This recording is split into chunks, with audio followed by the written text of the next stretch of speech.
नमस्कार दर्शक बंधु। मुख्यमंत्री मोहन चरण माझी विधानसभा 25-26 आर्थिक वर्ष पर राज्य बजेट उपस्थापना करिसेंती। एथिरे महिला सशक्तिकरण उपरे विशेष गुरुत्व दिया जायछि। तेबे सरकार गरीब झील मानक विवाह पई एक गण विवाह योजना संपर्क में घोषणा करिसेंती। एहार नाम हेउछि मुख्यमंत्री कन्या विवाह योजना। यह माध्यम गण विवाह आयोजन कराजिबो।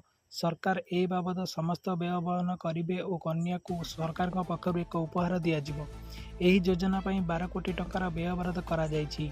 अन्य पक्षरे मुख्यमंत्री संपूर्ण पुष्टि योजना पई 526 कोटी टंकार व्यय बराद करा जायछि। मुख्यमंत्री कन्या विवाह योजना माध्यम गण विवाह आयोजन कराजिबो। सरकार ए बाबद समस्त व्यय वहन करिवे और कन्या को सरकार पक्षर एक उपहार दियाजिबो।